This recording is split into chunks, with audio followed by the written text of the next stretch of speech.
Fill her up. You're listening to the Gas Digital Network. Conceive, believe, achieve. Shut the f*** up. And new undisputed UFC Middleweight Champion of the world, Michael the Count Bisping. This is Believe You Me on the Gas Digital Network. All right, guys, Monday afternoon, Monday evening. Hope you are all well. Welcome to the show, Believe You Me podcast with Luis J. Gomez and me, Michael Bisping. We've got Harrington, we've got Brian in the background. And that's it. Luis, you came on, right? When you came on, you looked pissed, you looked mad, you looked angry. And I'm like, Luis, you look very upset. But now, don't go into your workout regime. We don't want to hear it. No, that's not what I want to talk about. All right, well, go ahead. You're allowed. We've been doing this podcast for the better part of like 4 years, plus the radio show. I would say the one thing that probably gets me going is when he says it looks like I'm in a bad mood. I don't know why. It irks me. It's like he's poking the bear. No, quite the opposite, Luis. I said, you look like you're in a bad mood, meaning I am inquiring as to your mental health. I am seeing you. You're looking concerned. You're looking perturbed. You look like you're having a bad day. I'm being a pal. I'm being a buddy. I'm like, Luis, is there something you want to share? You look like you're having a bad day, buddy. That's you just perceiving the energy all wrong. You're twisting it in your little mind. My big mind. I wear my heart on my sleeve, first of all. So if I'm having a bad day, you will be the first person to know it. Have I ever like hidden the way that I feel? No way. No, what happened was when I came on, I just finished a workout, and I won't get into my awesome 8 rounds on the heavy bags, going hard. God. Jason Ellis, send the contract, baby boy. I gotta say, Jason Ellis is looking sharp on his videos, though. You think he looks sharp? You think he looks sharp? Jason Ellis looks pretty sharp on his videos. I'm just gonna say. Fuck you, Bisping. What, you want me to lie to you? I want you to. Do you want me to lie? I want you to fill me with confidence. I want you to fill me. I want you to fill me, Bisping. I'm going to fill you right up. Listen, that Bluetooth prescription's on its way. I'm going to meet you in Vegas. What stays in Vegas? What goes on in Vegas stays there. Listen, I'm not saying bad. You can win this fight, Luis. I'm just saying. I saw it and I was like, oh, fuck, Rebecca, get over here. No, you called Rebecca into it? No, I did not. No, I did not. What did Rebecca say? She said Luis is dead. No, Rebecca knows nothing about fighting. I'll tell you a man that does, though. Jason Perillo. We were talking on Friday because I called him as I was driving to Vegas. And I said, I just had to, because it's the Ruka facility. It's a private gym for their employees and for professional fighters. I said, Luis is coming in with a couple of ragtags called Brian and Harrington. We're going to completely disrespect the martial arts. Yeah, we're going to come in here. It's going to be a shit show, but I just wanted to run it by him. You know what I mean? Just so we didn't just turn up on the day. And he's like, yeah, of course. I mean, there was no doubt Perillo was going to say anything other than that. He's great. And we got chatting and I said, yeah, because he's training for a fight. And he said, he's training for a fight. Who's he fighting? I said, Jason Ellis. And he said, I know Jason. I said, do you? He said, yeah, I've trained him a bit. Of course he has. Interesting. Of course he has. Interesting. So he's got a little pop is all I'm saying. Is that, so he said he's got a little pop? No, I'm saying he's got a little pop. I saw the videos. You can hear the pop. You can see the pop. Oh, you can see the pop. You can sense the pop. You can see the form. You can feel the form. You can see the form. Are you afraid of Jason Ellis? What is going on right now? I would not fucking like to meet him down a dark alley. That's all I'm saying. He has very gay tendencies as well. Do you know what I mean? So, put it all together. Punch you in the face and take you sexually. He will knock you out and suck your dick. Okay? Yeah.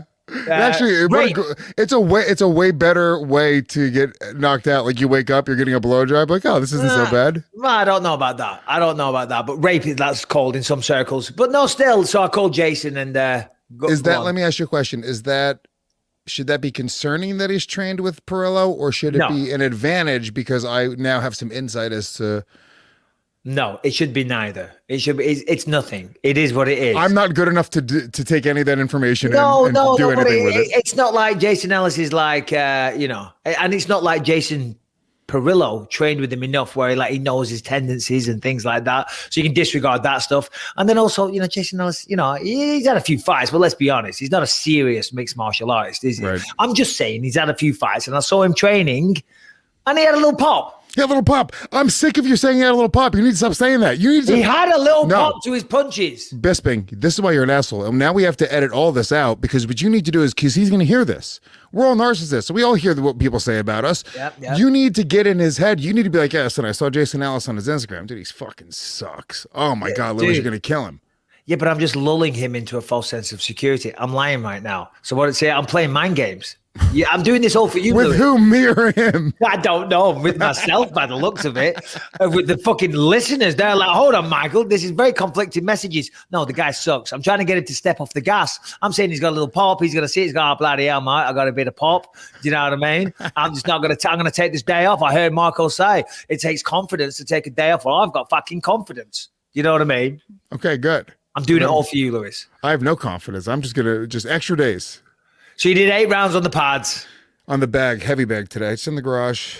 That's what you got to do. That's what you got to do. The heavy bag doesn't lie. People don't like to do the heavy bag. They want to do pad work because pad work sounds sexy and it looks sexy and you get to do it with someone. It's easier. But it's not easier. It's not easier. I don't know how you hit pads, but generally it isn't easier. But you got to do the heavy bag. The heavy bag is how you'll develop real punching power if it's heavy enough.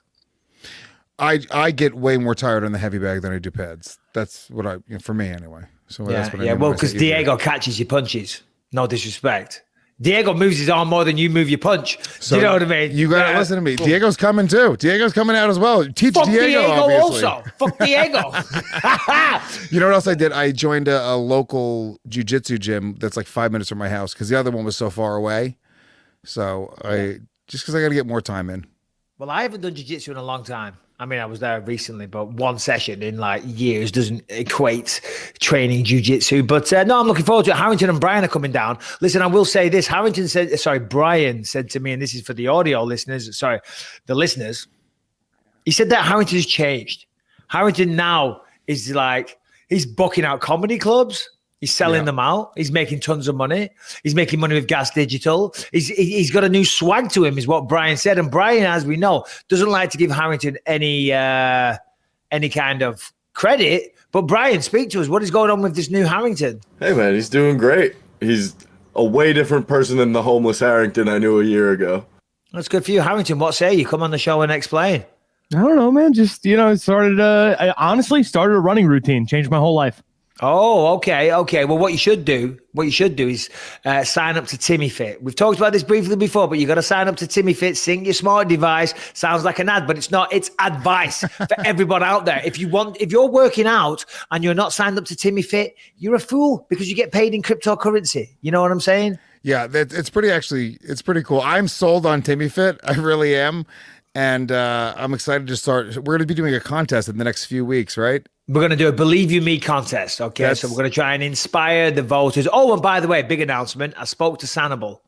The Sanibel gloves, the 20 pairs, they're getting sent out because I thought we can't launch a Timmy Fit competition when I haven't even given away the prizes of the last one. Do you know what I mean? So I reached out to Sanibel and yeah, that's all getting taken care of as we speak. So your gloves, those 20 people, the gloves will be on the way. So we're going to do a BYM Timmy Fit competition. So if anyone's got a wearable or smart device, iWatch, Fitbit, I don't know, there's plenty of others on the market. You just download the app and then the top whatever people, there's going to be cash prizes, there's going to be signed books, there's going to be signed gloves, there's going to be a Luis J. Gomez naked picture signed by Harrington on the penis.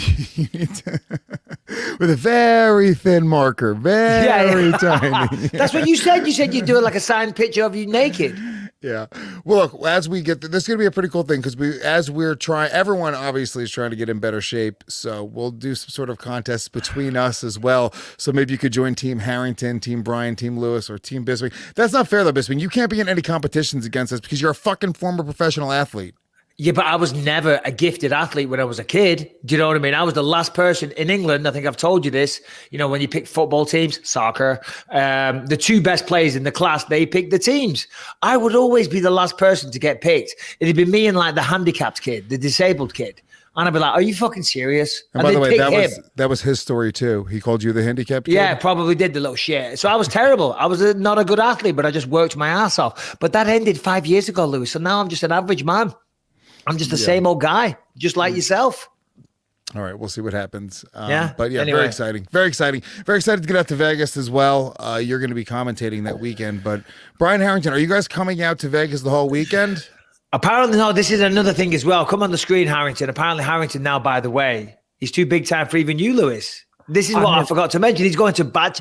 1 minute he was homeless, no money, a massive head of hair, and a massive belly.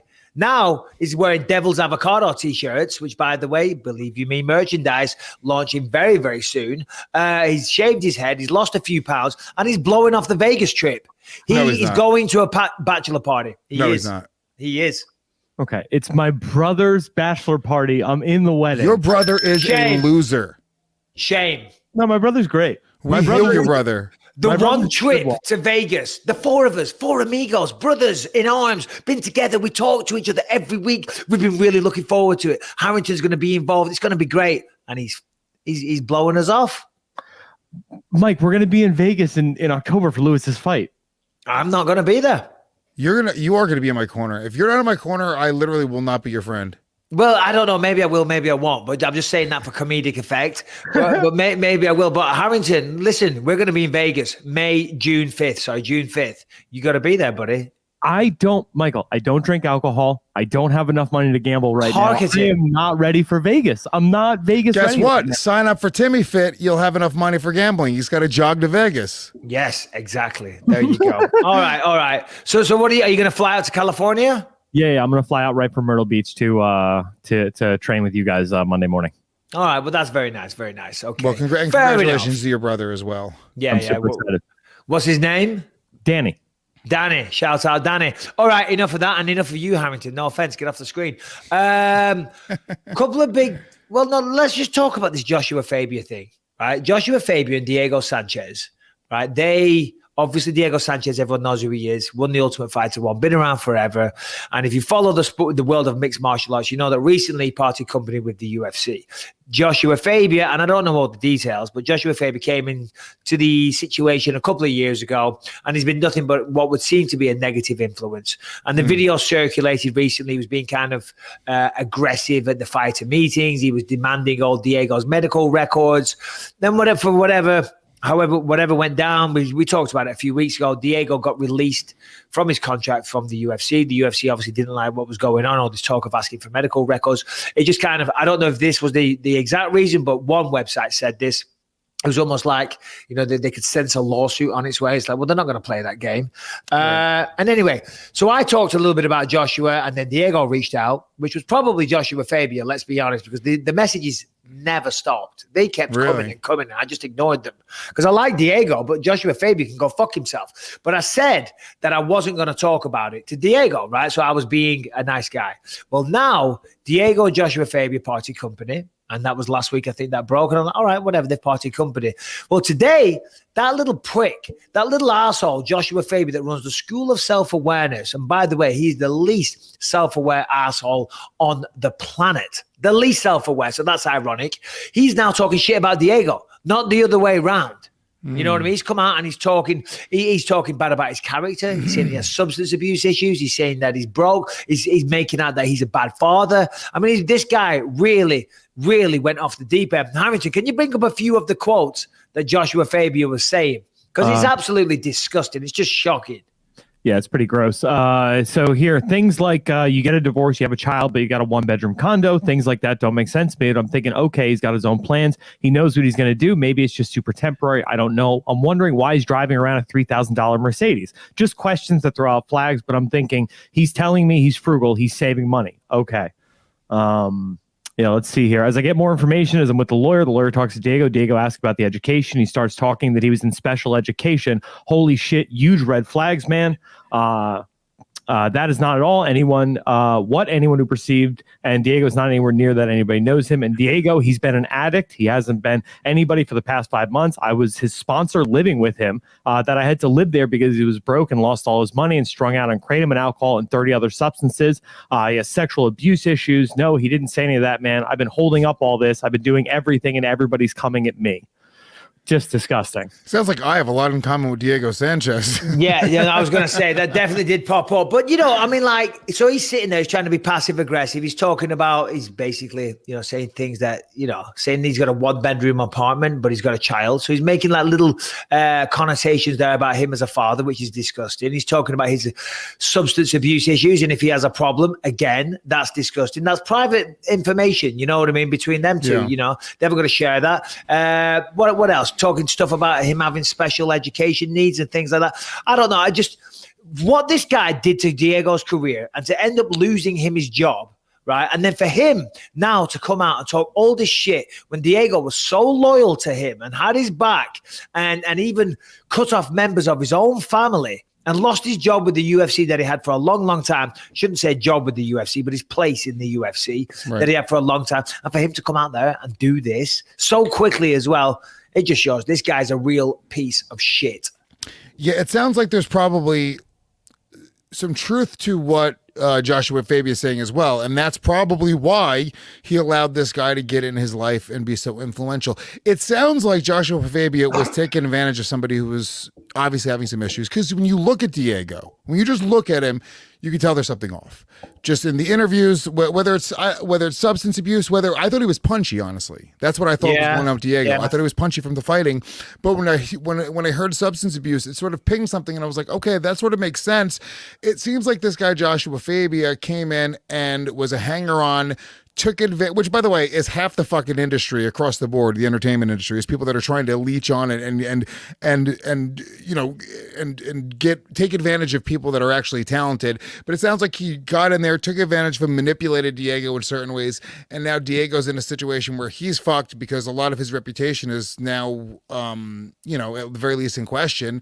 And this guy Joshua Fabia, now they've parted ways. Now he's throwing Diego under a bus for probably a lot of things that Diego trusted him with. Yeah, and the thing is for Joshua Fabia, I mean, the reality is this interview will probably be one of the last one that he does, because no one cares about Joshua Fabia. He doesn't have a position in the UFC. He hasn't fought. He hasn't earned anybody's respect. Joshua Fabia is a con artist. He's a fucking little cockroach. He's a little shit that needs terminating, okay? That fucking video of Diego hanging upside down with him kicking him, the guy's out of his mind. There was one time, Harrington didn't bring up all the juicy parts, but there was one time before one of his fights, the commission comes in and he was talking about this 1-inch death punch that is taught to Diego, and the commission wanted to see it, but he couldn't show it to the commission, all this type of stuff. And then now today, in one of the interviews, he's talking about how the commission was asking Diego to throw fights, right? I forget the exact words of it all, but it was just, the guy's out of his mind. The guy's an absolute fool.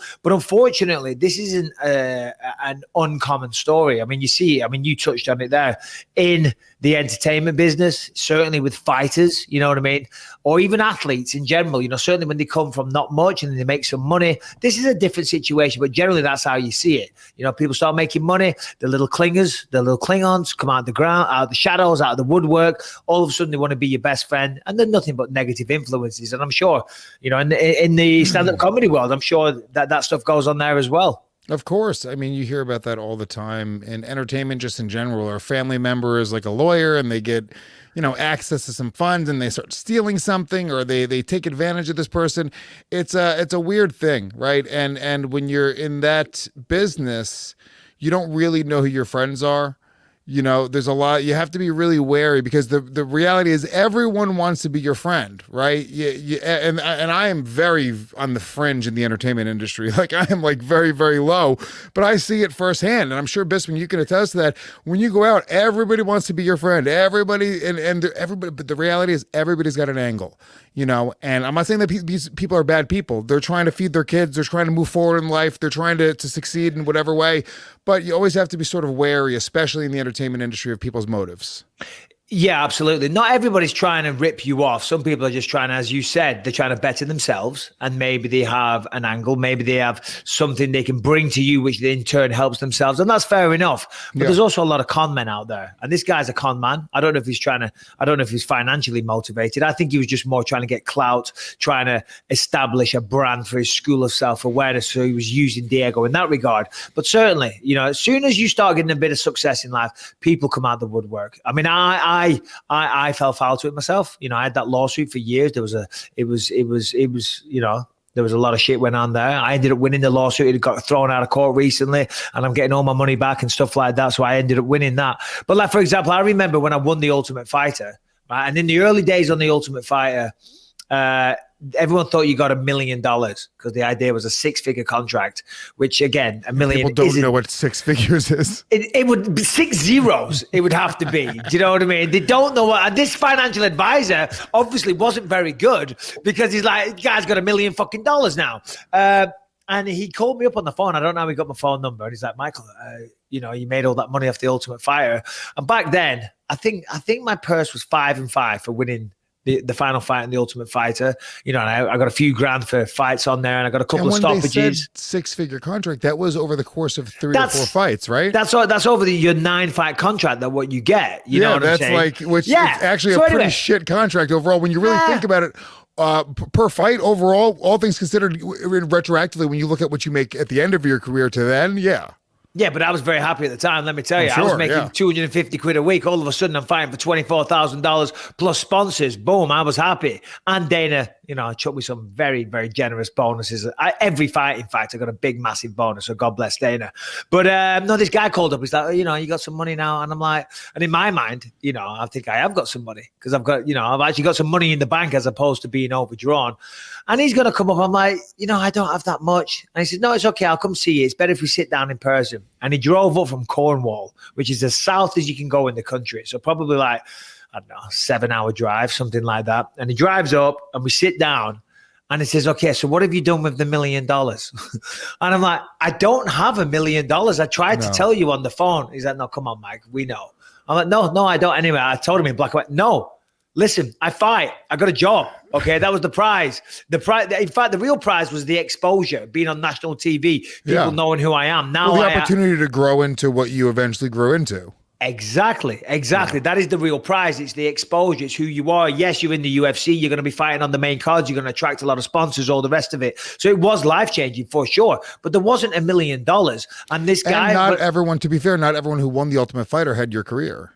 That is correct. You know, some did, some didn't. And when I told him that, this guy pretty much finished his coffee right then and there and jumped back in his car and fucked off. Do you know what I mean? I was like, how much money did you have in the bank when you had that conversation with him compared to the $1 million?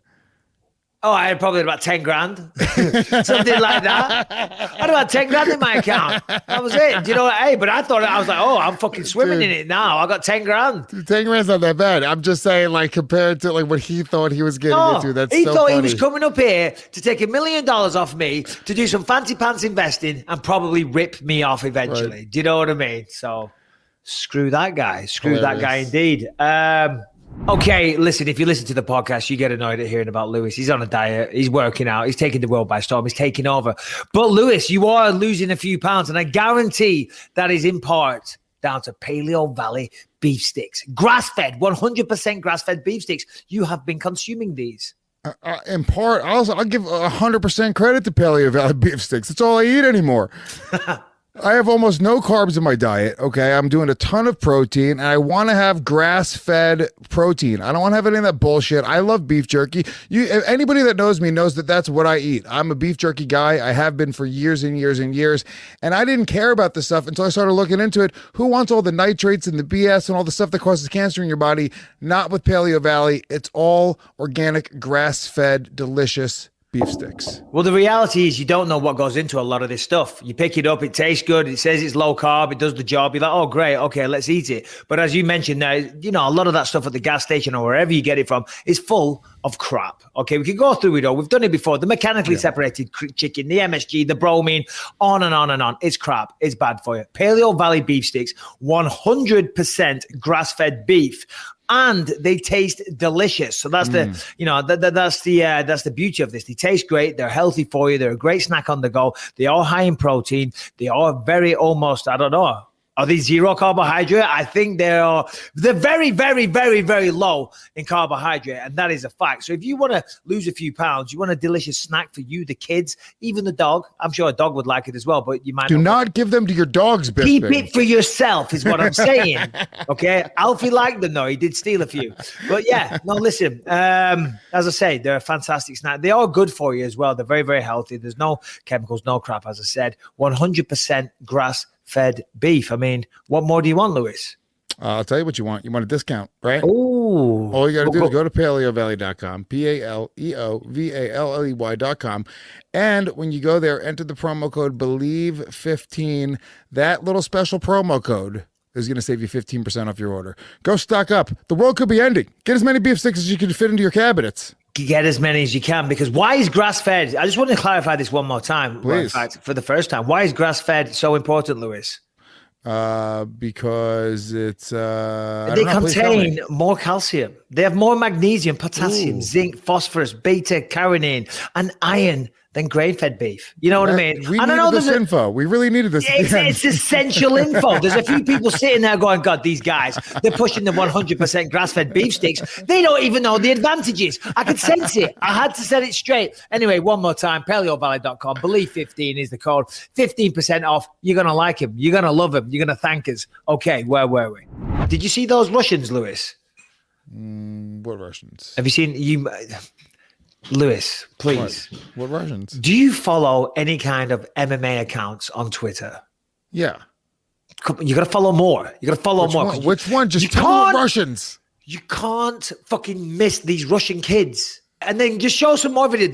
They're on. It's all I see every day. Are they really fighting each other? Is that supposed to be like a press bring up the conference? fight poster, Brian. Listen, it's all I see on my Twitter feed, because obviously it's kind of interesting. I tweeted recently, I said, why do I keep seeing these aggressive little shits? Right.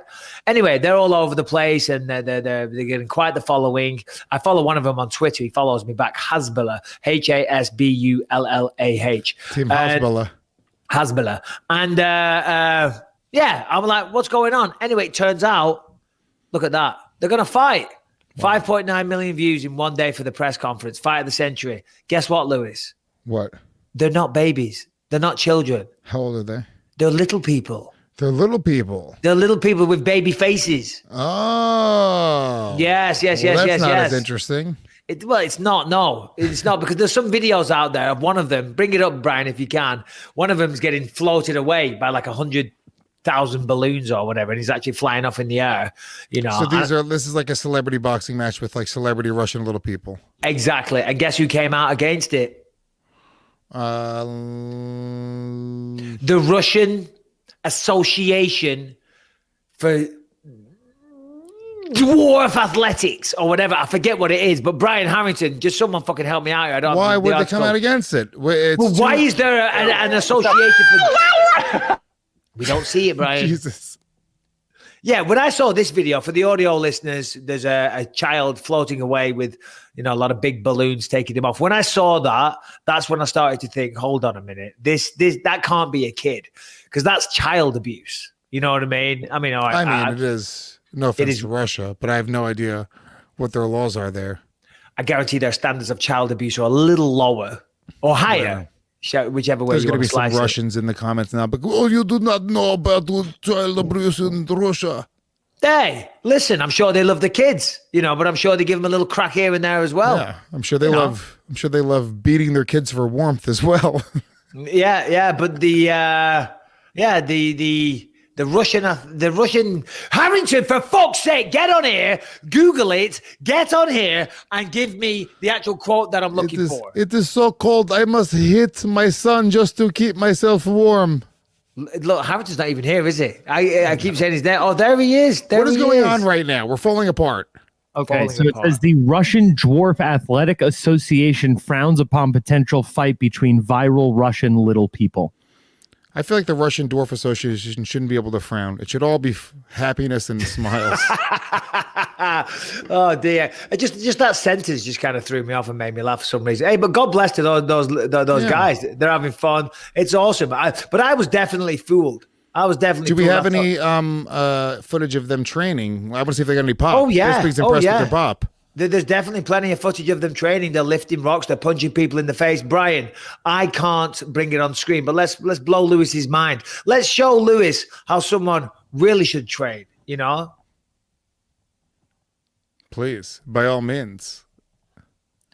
Oh, they look like real children. They Good do elbow. look like real kids. Are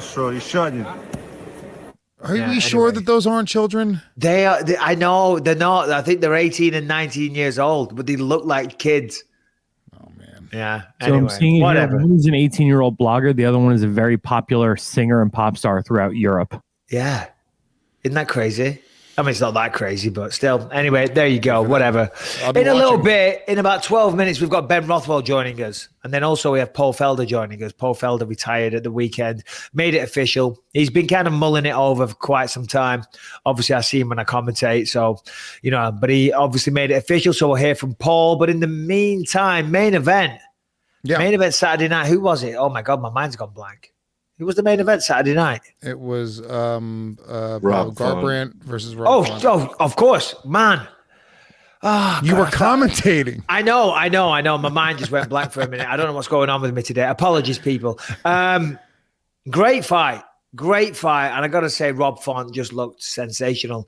I felt for Cody Garbrandt. I did, because I've known Cody for a while, so I have a bit of a personal relationship with him, more so than Rob. And he went from being a champion to losing 3 in a row. Then he beats Sun Sound. It looks like he got his groove back. And then when we spoke to him on Thursday, he seemed like he was saying all the right things. He was talking about mixing in the wrestling and having a higher fight IQ and staying calmer and all this. You know, he said everything. And I honestly thought he was going to have a great performance, because when I spoke to Rob Font said, "No, I'm not expecting Cody to wrestle." And as I said, when we spoke to Cody, he was like, "I'm going to wrestle the shit out of him." So I was like, oh, man, you know, the wrestling might be the deciding factor. Cody had they both had a great first round. The first round was very even. I'd probably give it to Cody. He got the takedowns. But then after that, Rob made some adjustments, used that jab to perfection and just pieced him up. And it was really tough. I mean, I was impressed with Cody's heart. He showed a lot of heart. He showed a lot of determination. He certainly took a lot of damage. His face was wearing it. His nose was bust up. He was covered in blood. But he never stopped trying. He kept still pushing forward for throughout all those 5 rounds. Yeah, I mean, you said it on the broadcast yourself, and you pointed this out. It's been a couple fights now. We've seen the jab used super effectively to another level, and it seemed like he couldn't miss with the jab. He just kept on hitting him with it, and I think he had a 6-inch reach advantage or something like that, and obviously that was a big part of it. But it just looked like Cody just was sort of stuck there. I don't know exactly, but from the viewer's perspective or the average layman's perspective, it was just strange that he just kept on hitting him with it over and over and over again, and just Cody was not moving. He's got a fast jab, and as you said, you are right, 6-inch reach advantage, and he knows how to use it. A lot of people don't, and I don't see why so many people don't use the jab in MMA. With those 4-ounce gloves on, a jab, you can get a lot of power in a jab. People think of it as just like a little throwaway technique just to set up the power shots. Far from it. A jab, a good stepping in it, hard, advancing jab. Fuck me, you can knock someone out with a jab. We've seen it. I've dropped people with jabs. You know, jabs are fantastic. And of course, if you got a 6-inch reach advantage, you can just pick that guy apart from the distance all day long. You know, so Rob really didn't even need to do much else. Of course, he did do other things as well. He landed a lot of right hands. Cody still kept trying throughout it all. A lot of good head movement on display on occasion here and there, trying for the takedowns, you know, but he did seem to fade as the fight was going on. And I mentioned this on air. Remember, he had COVID badly, though. And he was one of those guys that had the lasting effects afterwards. He was talking, he had pneumonia, he had blood clots, he had vertigo, you know, and so you got to wonder if that affected him. And I felt bad saying that on her, because it's like, I'm not taking away from Rob's performance, but it was just a kind of an observation. You know, you got to throw that out there. Well, yeah, I don't think you should feel bad about that. The reality is, you know, that's a factor. It's a real factor that existed in the world. So I think pointing it out or not pointing it out would almost be a disservice to Cody. Yeah. You know, but it's just, look, the reality is that's a variable in life, right? Injuries happen, sicknesses happen, all these things. Of course. It's an even playing field for everybody. Everyone had to navigate around COVID. Everyone has to navigate around these things. So I don't think it takes away from Rob Font's performance at all. And to be honest with you, I don't think that I don't think that Cody. I think I think the story is how good Rob Font looked, not how bad Cody looked. Because Cody did look good. He had really great movement, even in the third round. The later rounds, the fourth and fifth round, he had good head movement. He was in and out. There was some times where he actually looked like he had some moments where he hit him really, really hard later in the rounds. Where I think maybe in the fourth round he hit him really hard. So yeah, Cody looked good in the fight, but Rob Font just looked a step ahead of him with everything. Yeah, you're absolutely right. I fully agree with everything you said there because Cody did look good. And even in the fifth round, it seems like I'm talking about Cody all the time, but there was a kind of an interesting storyline about Cody there because he was the champion and looked like he was going to dominate forever. In the fifth round, after having, rounds 2, 3, 4 go heavily against him, taking a lot of damage and being very busted up, still went out there in the fifth round trying to get that knockout. He knew he had to knock him out to get the finish. So that really impressed me. But you're right, the storyline it wasn't Cody looking bad. Rob Font looked incredible Saturday night. He really, really did. And, he's definitely a title challenger for sure. He's got to be in the mix. I mean, obviously Aljamain Piotr-Yan, then you've got Corey Sandhagen and TJ Dillashaw. You would think the winner of that fight is going to fight for the belt. Oh, fucking God knows what's going on with the belt. You know what I mean? Interim titles, who knows? But Rob Font, he's got to be right there. Got to be right there. Yeah, I mean, I'm excited for him. It seems like he sort of came out of nowhere. Well, the New England Cartel, they've been around for a little bit, but yeah, him, Kelvin Cater, there's a few other guys down there, but they're the main ones. So yeah, Rob Font, congratulations, my friend. And I felt bad for Cody. I did, because I know him. It's the fight game, man. It's such a bitch. Because look at that. Just a few years ago, Cody was on top of the world, dominated Dominic Cruz, looked sensational, undefeated record. Then hates TJ Dillashaw, fights on emotion, loses 3 fights in a row. Very entertaining fights, but still loses 3.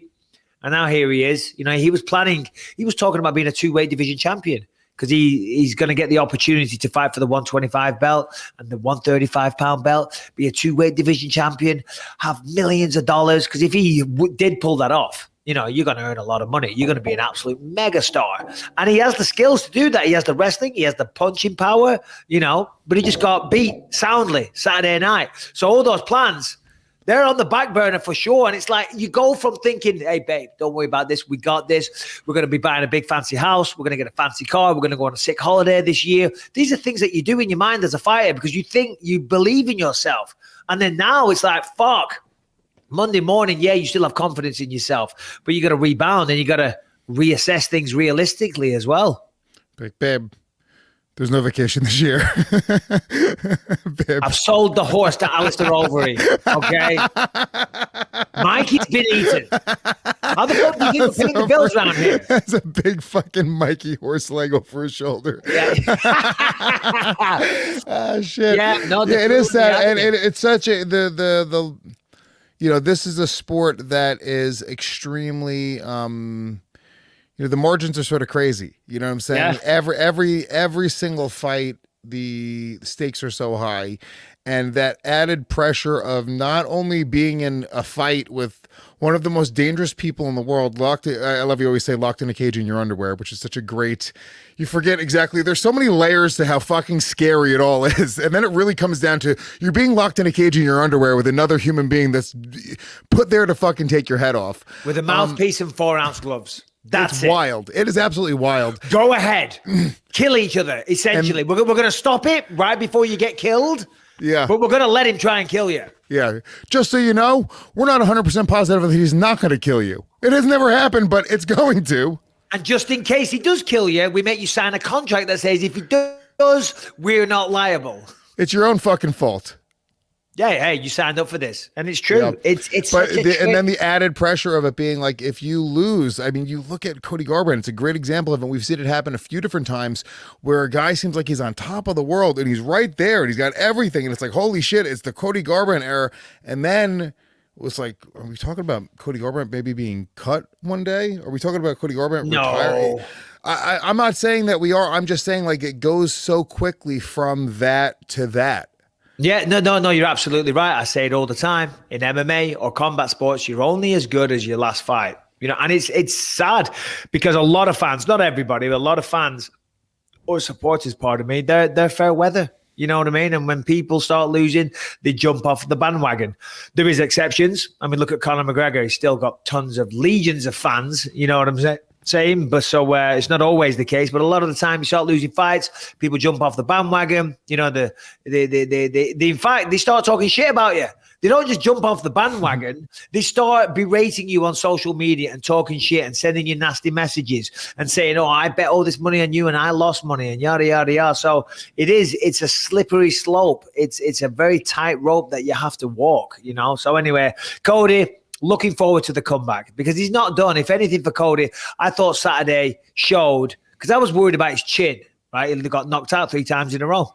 Well, Rob Font hits hard. Rob Font's knocked out plenty of people. And he took the damage. He was just beaten by a better man Saturday night. The 6-inch reach advantage was a big advantage for Rob Font. Plus his boxing's fast, it's sharp, but it's that reach advantage. If you know how to do that, if you know how to use that reach, you can make it a tough time for anybody. That's why I always used to fight behind my jab as well, you know? So, co-main event, Carla Esparza, Yan Xiaonan.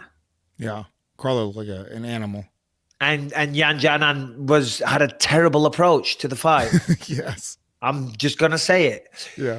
This is the thing. You want to win the fight. You want to be aggressive. You want to knock your opponent out. She was all fired up for that fight. You could see it. You could see the intensity on her face. So what does she do? Because of that, she wants to go forward.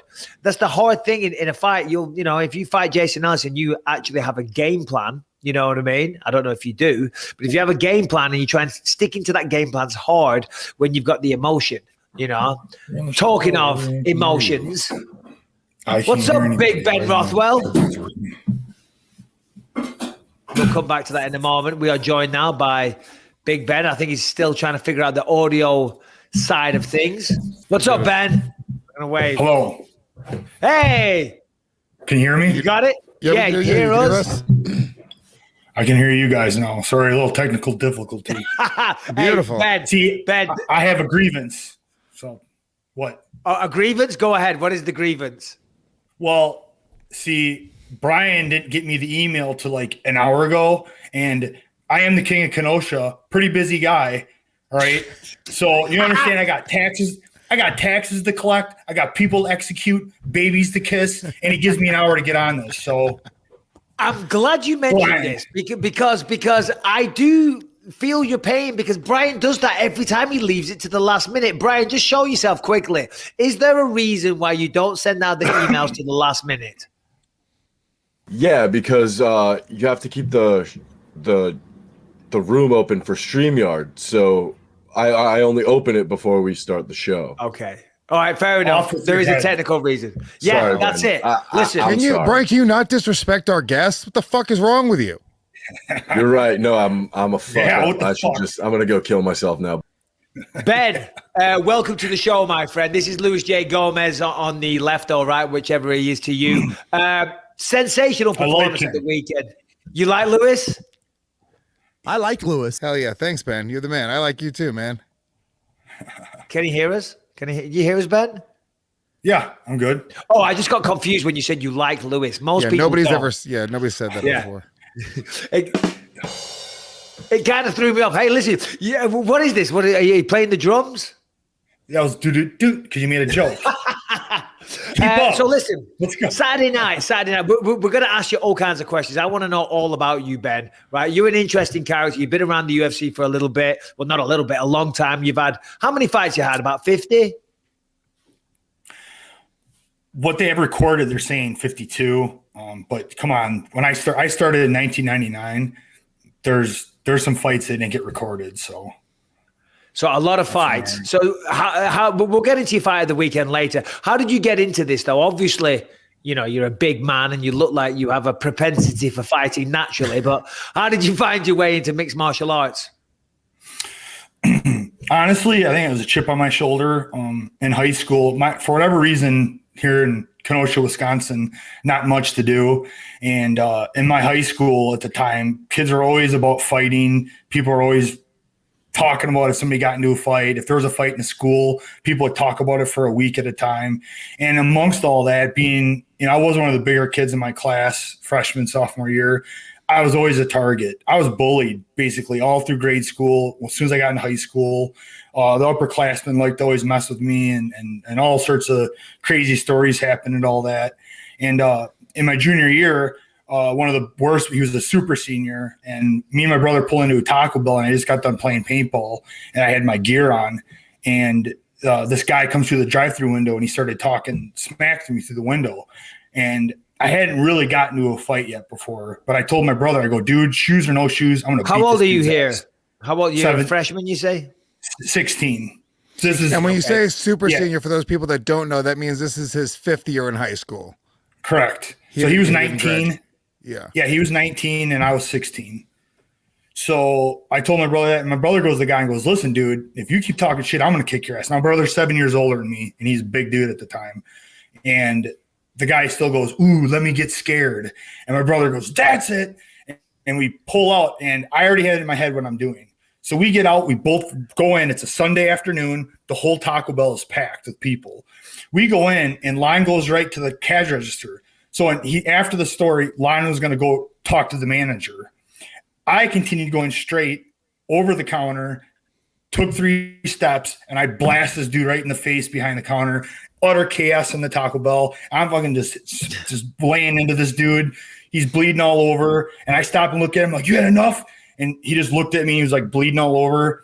And also my brother's like, what the fuck are you doing? Get the fuck over here. So I'm like, oh. And then I like came to, jump over the counter. We drive home, and he yells at me the whole way home. Like, you know, I can't believe you. They got my license, blah, blah, blah. We get home, and a squad car pulls in right behind us right away. And the cop car's like, where's Ben Rothwell? I'm like, no, sir, you want me. I'm the one that did it. He's like, all right, I'm taking both of you. So we go back to the Taco Bell. There's 5 squad cars, an ambulance. It's like hilarious. We get in, the cops go out, and I'm just sitting there. I'm like, don't know what I'm thinking. My brother just yelled at me the whole time. Also, my brother goes to me, he goes, hey, fucking A, bro. And he gives me knuckles. And I was like, also I just felt like awesome. Then I was like, good, you know. And then what ended up happening is the Taco Bell ratted on the other dude. His name was Tino. They're like, this guy's a piece. He started the whole thing. The cops asked me if I was trying to get into a gang. I'm like, no. They're like, have you ever done this before? I'm like, no. My record was totally clean. The cops were like laughing to each other, and they're like, yeah, you're going to get some you know, help. I don't know. I had to go help some old ladies for a couple of weeks. Is all I had to do. Community service. Yeah. So, there you go. Nothing really happened to me. And were you banned from the local? Job. Were you banned from the Taco Bell? No, they were totally cool to me. Like I said, they just totally blamed him for everything. The manager ratted him out. And basically I went into my senior year like a hero because everybody talked about that fight from there on out. And I kind of felt like, because for years people were messing with me and stuff. As soon as that fight happened, nobody messed with me anymore. Everybody's like, oh man, don't mess with that guy. He's nuts. And I'm like, yes.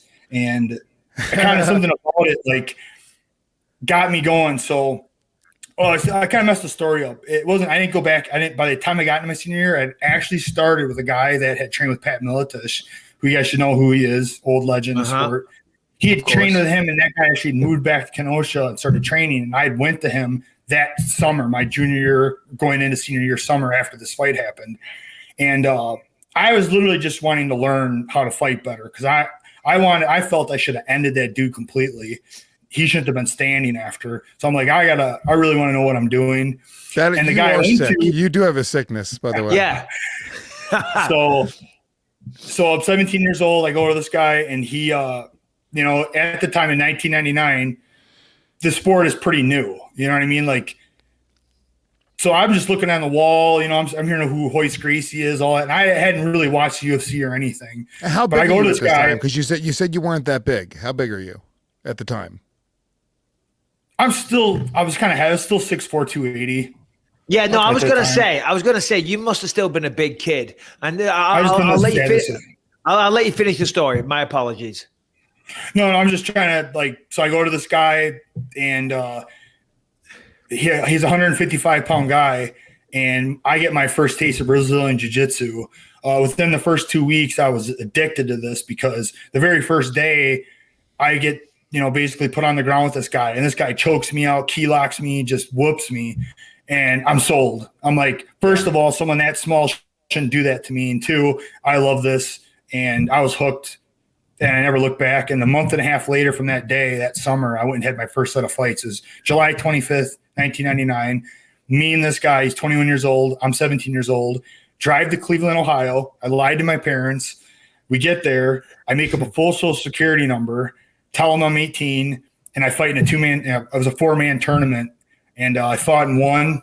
And that's the start of history for me. You won. And what kind of rules was that? So when you say you fought then and you fought and won, what, did you have gloves? Or I mean, because the unified rules of mixed martial arts, they only came around, I don't know, 2005 or something like that.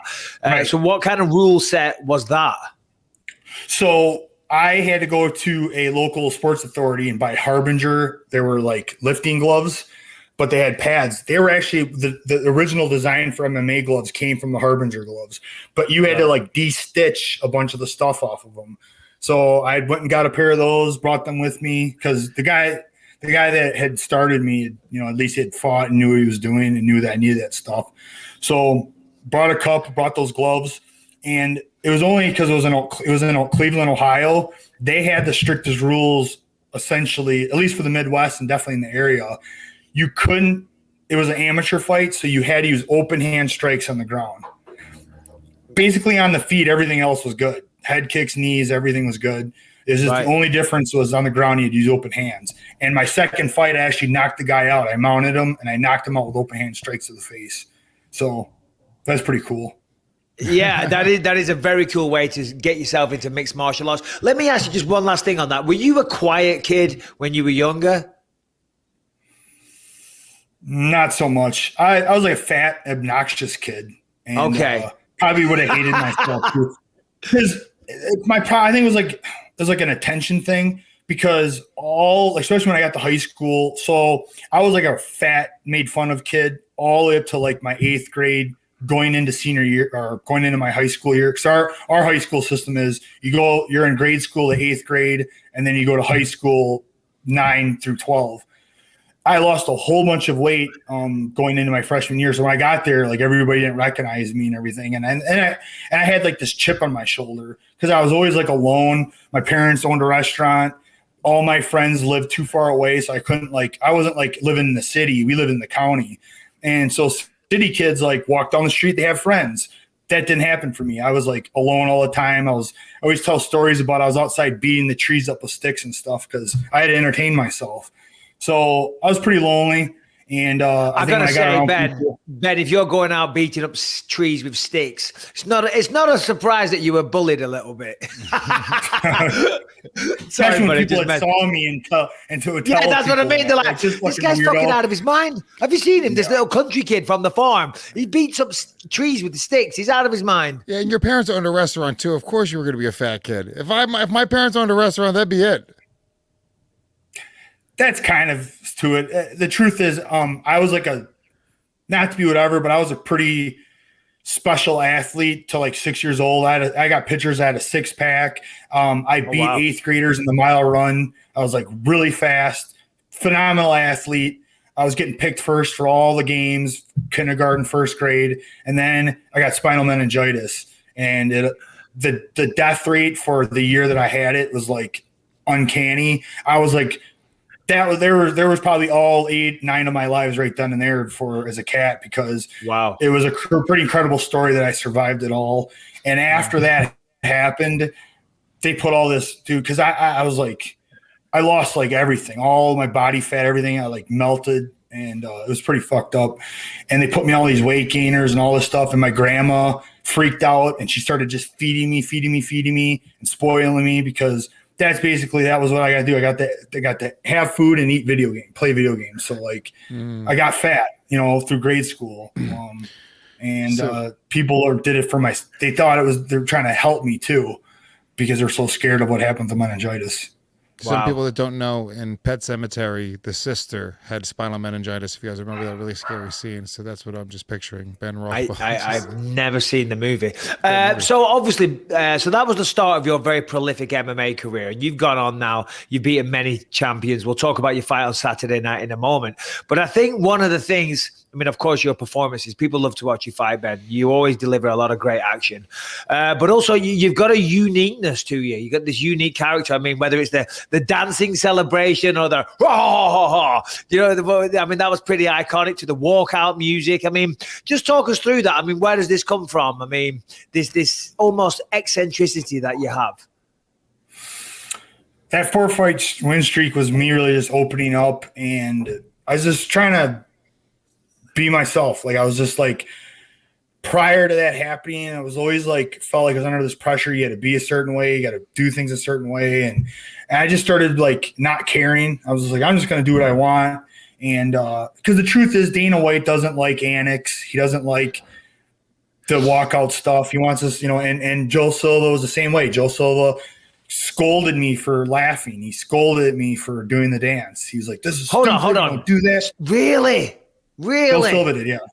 Oh man, He doesn't I've like got a it. few jokes. Yeah, no, he doesn't. He doesn't. I mean, I got a few stories myself, but sorry, go on, continue. So that was always, and I knew that prior to doing this, that they didn't like it. And then I was just like, you know what, fuck it. If I'm gonna lose and get cut, I might as well go out the way I want to, go out on my shield.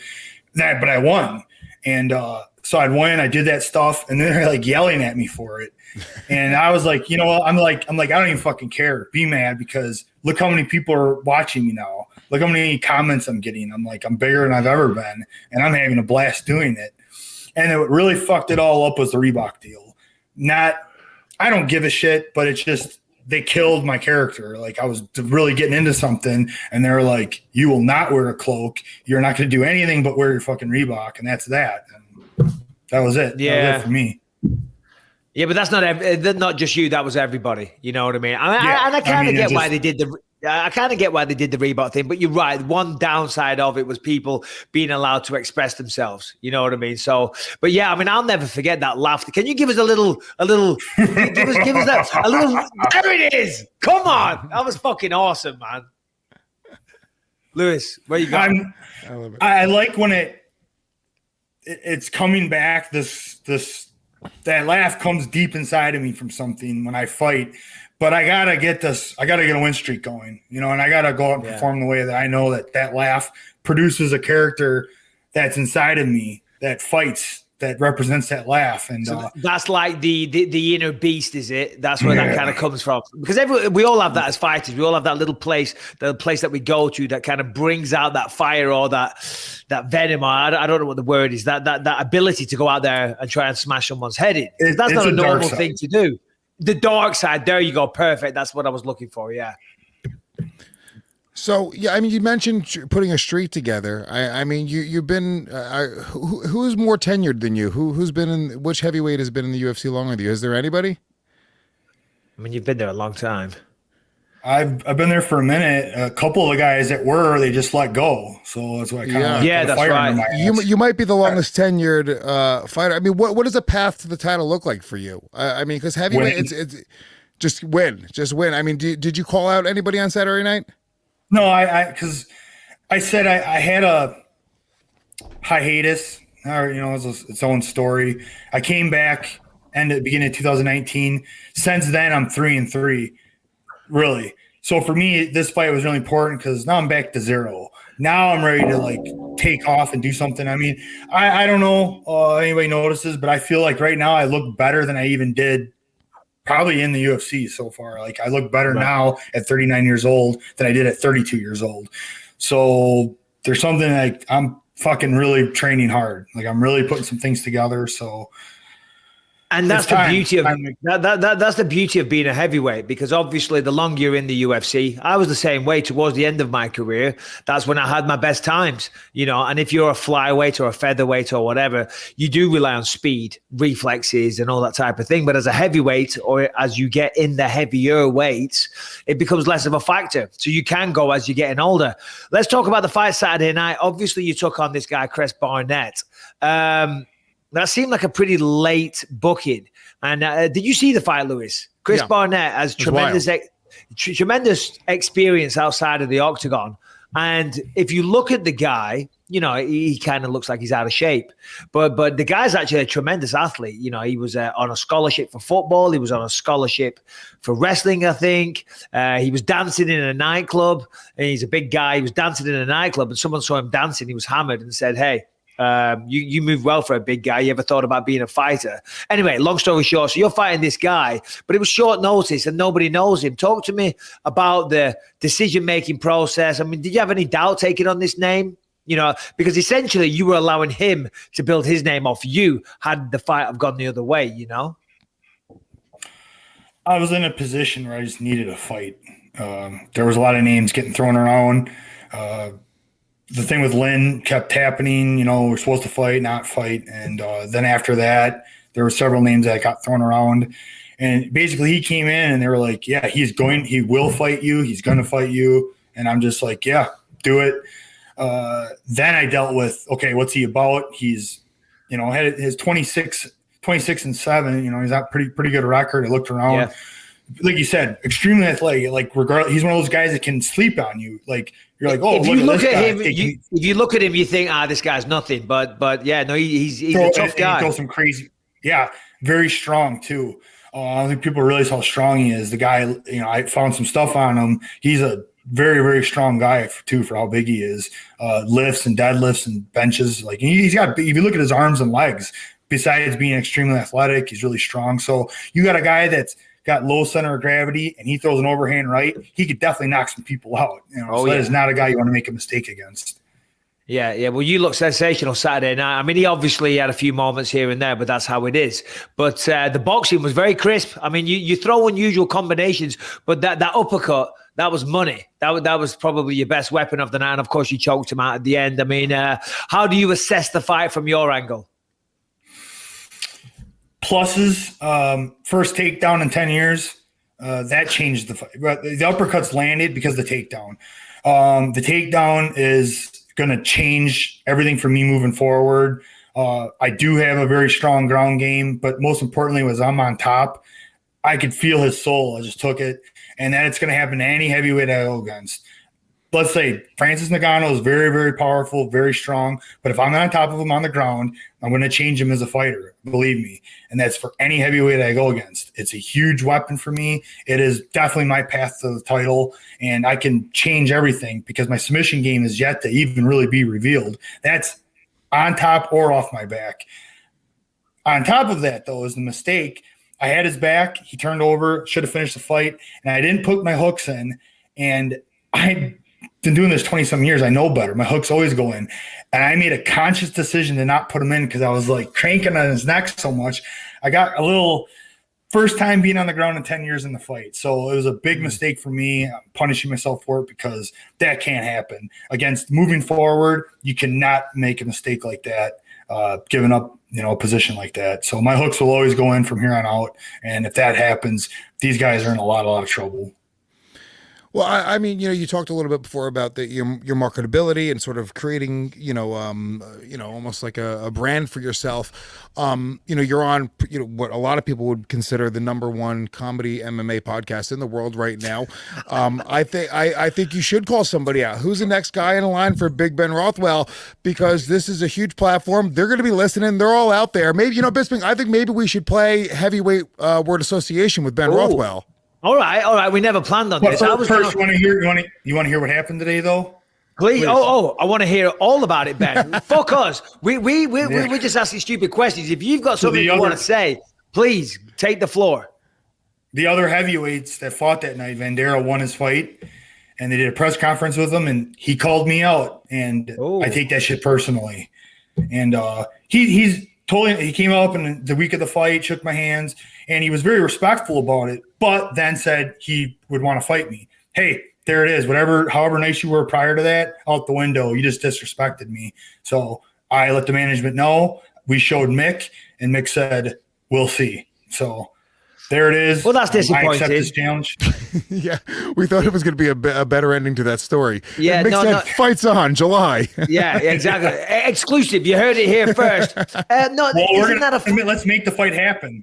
well? Let's do it. No. Jared Vandera. I mean, I'm not sure. Yeah, he called me out. So What did you think of his fight against? Who did he fight again? Oh my God, Justin Taffer. Tafa. Yeah. Yeah. What did you make Hey, of that bro, fight?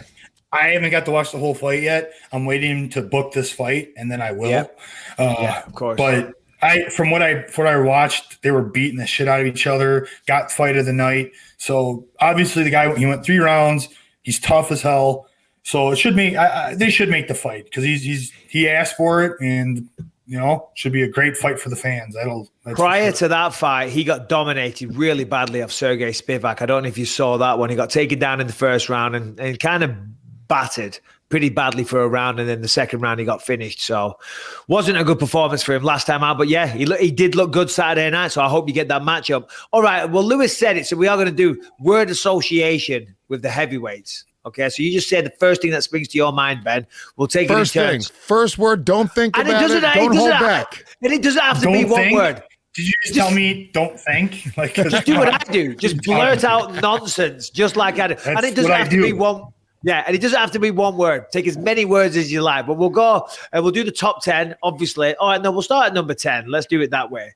No, we won't, because Chris Dawkins. Do you know anything about Chris Dawkins? Philly. Beautiful. Perfect. Lewis.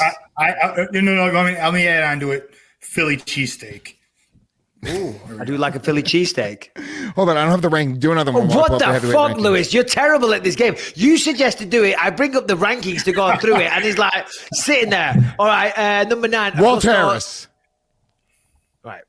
Walt Harris. PlayStation 5. Okay, unusual. He Shamil. loves video games. Oh, he does. Oh, Shamil Abdurakhimov. We're going to get to some more well-known ones after this. No, I know him. I'm just, what's the first word that comes to my mind? Well, what do you think of this guy? Harry. He is very hairy. He is, and that comes from you, Ben. I got to say, you got a fair amount of back hair on you. Nothing wrong with that, though, I buddy. shave for the fights. Yeah. Jairzinho Rosenstruik. Power strike. Do you want to elaborate and like just say something controversial just for the sake of headlines?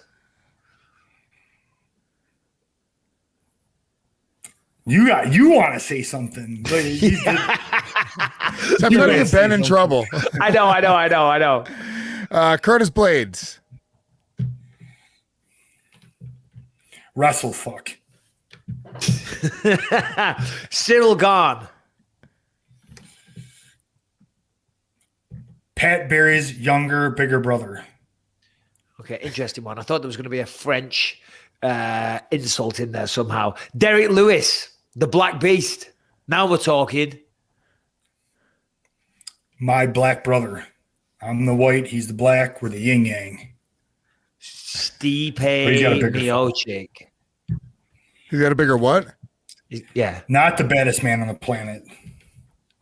No, unfortunately not. Unfortunately not. And then finally, go on, continue. Well, dude, Stipe is awesome, though. I mean, he's a great guy. So I don't. Stipe is the man. No, of course.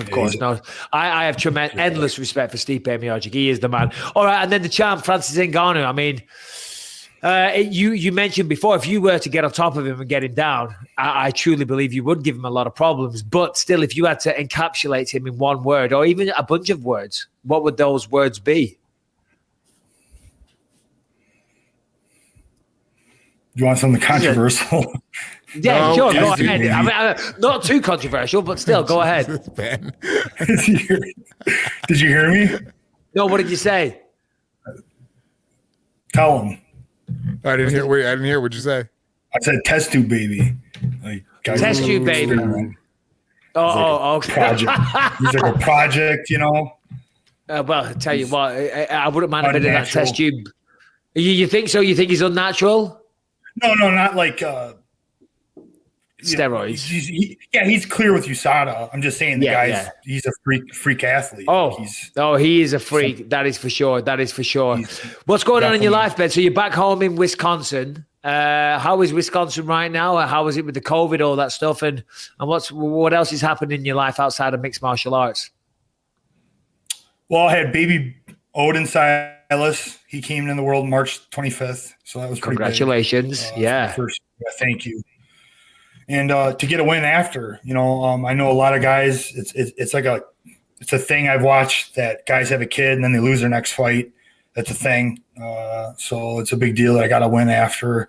And it's because I got a badass wife. She's done I think I got into her head. And so she's like, I'll show you. And she's just like did everything and just really did a great job. So props to her. Props to me for being smart enough to marry her. And well, that's the way it goes. They say behind every great man is a great woman, and I think most MMA fighters will say the same thing. Because if it wasn't for my wife, we wouldn't be having this conversation. I'd have probably been locked up or dead or something bloody stupid. But Ben, we're gonna say farewell, my friend. Thank you very much for joining us. We much appreciate it. Fantastic performance at the weekend, but we got to get going because Paul Felder's about to jump on in 2 minutes, my friend. So, again, big one. Yeah, I'll jump off for him. He's the man. that's not what I was saying. I'm just saying, I'm getting kicked to the curb. I get it. Oh, come on. Hey, listen, Ben, I love everything you do. I love watching you fight. I'm a big fan. Thank you. Same to you, sir. I've been watching you a long time, and love what you're doing now too with commentating. So I don't want to be on your bad side. I don't want to get into a shit talking fight with you. Nope. So we had a little thing on Twitter. I forget what it was. What were we going back and forth on Twitter a while ago? What was it? It wasn't really. It was just because of the shooting and in Wisconsin. Yeah. The kid had a rifle, and the other kids came at him, and you were like, "This is bullshit that he had his rifle." I feel like everybody was wrong in that situation. There was fuck ups all around, and some people are just like very adamant. They picked a side. This side's right. This side's wrong. I'm like, no, everybody was fucking wrong. And this whole thing was stupid. No, you're right. You're right. The whole thing was ridiculous and stupid, but sadly, some people lost their lives. Ben, on that beautiful high note, we're going to say farewell. Thanks, buddy. Really appreciate you jumping on. Let's do it again sometime. But as I say, thank you one more time. Yep. You're the man. Thanks for having me on, guys. Take it easy, buddy. Thank you, brother. Thank you so much. Congrats. There he is. Big Ben Rothwell. I did tweet something back then. Remember when there was that trouble?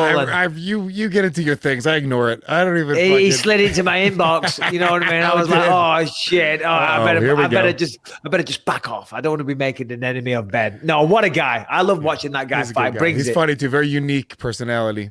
Yeah, it's interesting to hear that Joe Silva wasn't a fan of all the antics, if you will, because I love that. Yeah. No, it's great because it separates you from everybody else. You gotta differentiate yourself. Yeah.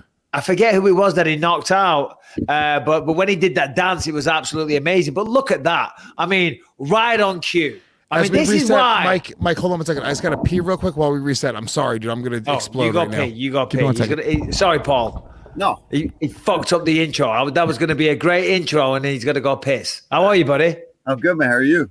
Yeah, man. Good. How was the flight home? Dude, it was kind of shitty because I forgot that I wanted a red eye home to get home early. But I saw that. It was like 11:50 p.m. I saw it on the email. Yeah, so I went to Miami, and then Miami to Philly. Oh, God. That's no good. On a fucking red eye. Yeah, on a red eye, packed with people. And then there was a bridal party, and like 3 chicks were pissing their pants, puking in the bathrooms. We had to wait so that they could bring on these cleaning people to do stuff. Oh, my God. So you're exhausted. You're tired. You just want to get home. What time in the morning is this? So this is in Miami. What's this, like 3 a.m. or something stupid? No, it wasn't that. It was a little later than that. It was probably like 8 a.m. Right. Oh, okay. Midnight when we left, and it was, probably about a 4.5, 5 hour flight to Miami, and then like an hour in between flights. So yeah, it was. Oh, it had been going all night, so that's even worse, right? If it was 3 a.m, I get it, right? All right, 3 a.m, you're freshly drunk. This was all night drunk. like Yeah. all night long wasted. Hey, come on, Paul. We've all been there. Hey, they had a hell of a time. God bless them. Good for them. They got kicked off too. They had to leave. Oh, and shit. they were trying to fight. They were like, no, I'm good. And the flight attendant's like, look, once you puke all over the place, we have to get you off the flight. Even though you might be fine, it's our job. We can't let you stay on. Yeah, I guess that's like the threshold or like the mark is that if they throw up or they start peeing themselves, you're gone. Yeah, I must admit, unfortunately, over the years, I've been in some inebriated states on airplanes, but I haven't been thrown off yet. No, I haven't puked, right? And if I do, if I ever did, I don't think I ever have, but if I would get to the bathroom and hide it, you know what I mean? Yeah. I remember after a fight once, I was hammered. I was after a fight. I stayed up all night drinking and then obviously went straight to the airport. You know, I'd won my fight. I was celebrating and I was, oh God, it was bad. It was bad. And how that air steward let me on the plane and didn't throw me off. God bless that guy. Whoever you are, if you're watching this, thank you very much. Anyway, leave that bit in, Brian, because we're having a nice little chat there. Welcome to the show, Paul Felder. You're on with myself, of course. I don't know if you know my name. It's Michael Bisping and Luis J. Gomez, the Puerto Rican rattlesnake. Paul, yes. My word, a big announcement at the weekend. We've been teasing, we've been asking, are you going to fight again, all the rest of it? But Saturday night, obviously, we had that lovely tribute to your excellent career. But the floor is yours, my friend. What brought you to this decision? You know, I think it really, Mike, I think after that Hooker fight that I had so much pressure on myself that was my shot to really put myself in a position to be fighting for the belt and really kind of get to the tippy top of that division. And when that gets taken away from you, especially in a split decision like that, out of your hometown, you're away. I had been gone for almost 9 weeks, I think, from my family. I saw my daughter once in that whole time. I was just so over the sport, and I just don't think I had another one in me after that. So that's why I semi-retired then. But then you know how it is. You get the itch a little bit again, and I went back. But then the pandemic hit, and it only made things worse. It made me want to retire even more because I wasn't even getting into MMA gyms. Everything was shut down. I was spending a lot of time with my family. I was enjoying spending a lot of time at home with the family. And then the RDA fight came up, but that was 5 days notice. It was some crazy shit. So I got into that, right? Like that got me hyped up. Such crazy fucking circumstances that I got amped up for that. But then as soon as that was done, I thought, all right, I got the fire again. A few weeks later, hanging out with the fam again, I started doing my race prep again and biking and running. And I was like, man, I love this. I'm staying in great shape. I'm eating what I want. Whatever I fucking want, I'm eating it. That's crazy. I'm seeing my family. I'm still working. I'm still making money. I'm seeing you guys. I'm in the sport. And I tried to retire then, and, you know, everybody talked me in, talked to Sean Shelby and Hunter, and they're like, look, no rush, man. Take your time. Take your time. You'll stay in the rankings. And then people were just berating me. You're ducking Islam. You're doing this. And DC. yeah, I texted him. I was like, bro, I'm retiring this week. I want you to know I'm not. And he felt so, but he called me. He's like, bro, I wasn't trying to throw you under the bus. I didn't know you were retiring me. Yeah, of course. And DC's the man. We know. So that's kind of where I was, man. I just, you know, I don't know if it's not that I don't have it physically anymore. I just think that if you don't have that burning desire to go whip ass on a drop of a hat, then it's probably time to throw in the gloves. Well, and I do the show with Mike, obviously, and since he's retired, he's replaced a lot of that drive and passion with a lot of the other things like the commentating, podcasting, acting, various other things. What do you think will be your next obsession after retirement? It's for sure triathlon right now, especially as far as physical stuff like that. I'm obsessed with it. I've got a race coming up in June in a couple weeks. I've got a race in July. I've got a race in August. I've got a race in October. Oh, wow. So this isn't like a one-time thing. You're like getting into like being a triathlete. You're not doing a triathlon as a personal goal to say I did a triathlon. You want to become a triathlete. I want to get good at it. Yeah. I'm already pretty decent at what I'm doing, and I'm seeing gains very rapidly, right? With the more I push it, I've got a coach, like I've got a program every day. I'm training as if it's a real as if it's a fight. That's how I'm treating it. And how much do you apply the fight game to what you're doing with that? well, the mental part is where I can really apply the fight game, right? Like me and Mike know the shit that we go through for a fight and have to deal with in the cage in live circumstances and on the fly is like no other sport that there is. Your eye is closed shut. I mean, Mike knows damn well about having eye trouble. Your nose is broken. You can't breathe, right? I can take that much more than even these triathletes. Now, they may be better athletes than me right now, but I know I can get to that point where I'm a damn good athlete. I'm already a pretty good one. It's just totally different.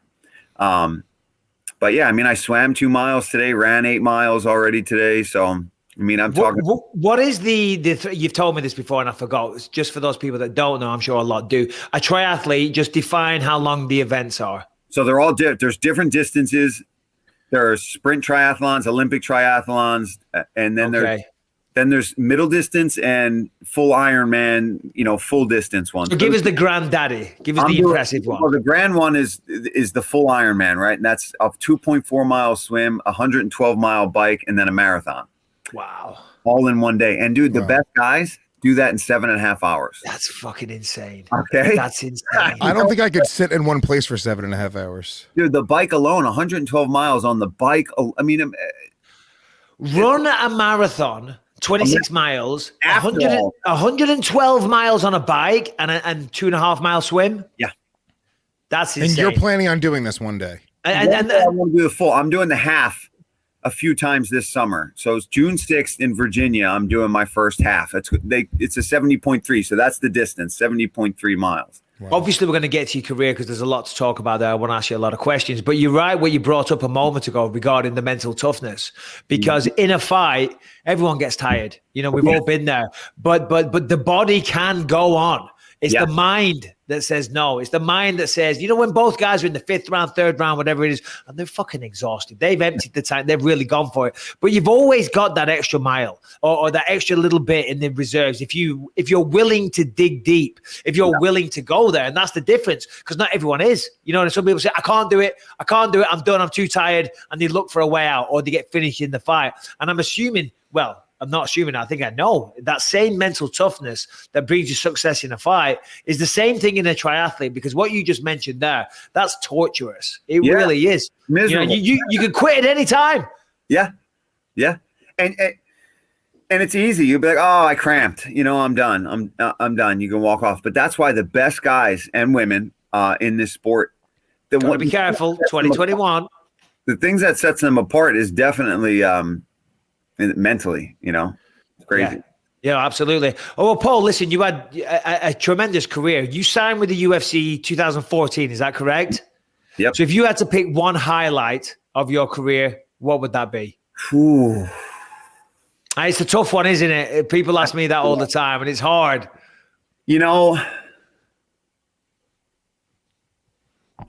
I think one of the things I'll be most remembered for is probably that spinning back fist knockout in Vegas. John Jones, Cormier, last fight on the prelims before the main card started. But for me, what I would want people to remember me for is probably that 5-day notice fight or that Dan Hooker fight. That main event. I mean, I was jacked up in the first round. He broke my orbital in 2 spots with a jab. And I saw 3 of them for several minutes after that. Hit the one in the middle. Yeah, right. But it kind of was. I was like, well, I'm hoping he's the one right there because he's split off in other directions. And so that fight, it's literally his backyard. I'm getting booed by that entire crowd. The entire crowd is chanting, fuck him up. I can hear it. And every time they chanted, fuck him up, I swear to God, I landed better right hands every single time they said it. Because I was just like, oh, yeah, how about this? Let me, and I still to this day, and no disrespect to Dan, I think I won that fight. Yeah, no, there's certainly a very, very big argument. I don't want to disrespect Dan Hooker either. But Lewis, you had a question. He thinks he won it. And of course, that's what we both should think. It was so close. And so down to the strikes were so close. The only thing that set it apart in that 5th round was a takedown, and that's where the argument comes in. And if that fight was a draw, no one would have had a complaint. I know it's hard to find draws with the scoring system, but when you look at the fight as an entirety, it looked, you know what I mean? I mean, it was fucking razor close. And that had to suck as well. Sorry, Lewis, to take over. Going all that way out there, fighting your heart out the way you did, putting on such a great performance. Did you at least get fight of the night? I would assume you did. We did. I got fight of the night and, obviously the main event bonus. And then I think I might have even gotten something else thrown my way. But the days in the hospital after that one, really, that was another one where was that the one with the lung? Is that where the iron lung came in? No, that was in Phoenix when I fought James Vick, and I had I punctured my lung for that one. That was like 12 days in Phoenix in hospitals, and I couldn't fly home because I had just had lung surgery. So if you go too high altitude, it will collapse again. Ooh. So I had to wait even after getting out of the hospital. That sucked. That was. So you want to be a fighter? By far the most miserable injury / fight related thing I've ever had to deal with. I mean, I had a big tube sticking out of my side that attached to this box where all the fluid from surgery would drain into, and everywhere I went, I had to carry this plastic box, seeing bodily fluid of myself. I've been there. This box. I've had one. I've had two. It's lovely. Fuck, man. So I want to almost piggyback on what Mike Bisping just asked you, because, Mike, you said that everyone asks you your biggest highlight in your career. So almost a similar, because I get this question all the time. What would you say is the biggest low light of working with Michael Bisping? This is the number one question that I get in my inbox. So Felder, give me the number one low light. You've been working with Bisping behind the desk. You know some stuff behind the scenes that nobody else knows about. Give us the dirt. Hey. First of all, Mike is a goddamn professional when we are on and around the mics. I will tell you that. Okay. I'm talking about off mic. I'd say there's no real downside. I'd say the only low light of working with him or DC or Dominic Cruz or any of these guys is, the weird thing about the whole commentary situation is I'm the only guy who is not a former champion that's out there. So I always kind of have this chip on my shoulder a little bit. Like I gotta be on my P's and Q's, because these guys at least can say, like, get my face. I'm a champion. I'm a Hall of Famer, and it's like, meh. But you took the shortcut, motherfucker, because I had to do like an 8-year apprenticeship at Fox Sports on the desk with Karen for years and years and years, and you just come in out of nowhere, bypass everybody, and you're doing commentary. I was scratching my head. I'm like, what the fuck? Because obviously. Everybody wants to commentate. I mean, it's a fantastic job. I'm sure you're just as passionate as I am. I love it. It's great fun. And that's why I'm assuming also why it was so easy to not easy to retire. Sorry, I shouldn't say that, but why you could choose to retire, because you're still a part of the sport, still a part of the show, because people ask me all the time, you want more, Mike? You're going to come out? And I'm like, well, no, I don't need to. I'm still involved actively with the sport. I still earn a very good living out of it. And I still get to, there's a little bit of ego involved as well, because we're on TV, you get a little bit of attention, so you're ticking all those boxes that maybe fighting also did as well. Yeah. Oh, 100%, dude. And that's the thing. Like, I can criticize all these other fighters who maybe stick around a little bit past their due date, but I get it. It's tough to give that up. I mean, the sold out crowds, the attention, the money, the fame. I mean, we all, you're lying if you're in this sport and you don't like that a little bit, right? I mean, we're alphas, we're guys that we wanted this stuff. We want to be the baddest dude in the room. We want to get the attention, especially me. I mean, me and you both like acting as well. We wanted to be on TV. We want to have a little bit of spotlight. So if we didn't have commentary or even acting or anything to back up, I might have probably hung around for a few more fights for sure. I probably wouldn't have retired at 37. I probably would have gone at least till 40 and tried to make some more money. I mean, I got a nice contract that I never even got to fight on. Wow. I got a new contract I had never even fought on. And I'm assuming that was an improved contract. Sorry, Luce, I know you were going to jump in there. Please. But I'm assuming that was an improved contract. That's how it generally works. But even still, with that higher price tag, you still walked away. Yeah, because, I tried to say that I wasn't doing it just for the money, right? Obviously, I want the money. I'm fighting. I'm getting beat up. And we're getting damaged. I want to make as much money as I possibly can doing it. But with the job, I also just got a new contract. I had, renegotiated my color commentary and all that stuff just recently. So I got interesting on that. Well, I was up. My contract was no, up. I know. I'm joking. I'm kidding. Maybe I got to fucking retire again, get some more money. Yeah, right. Retire from this one and try to get back Yeah, in. then come back.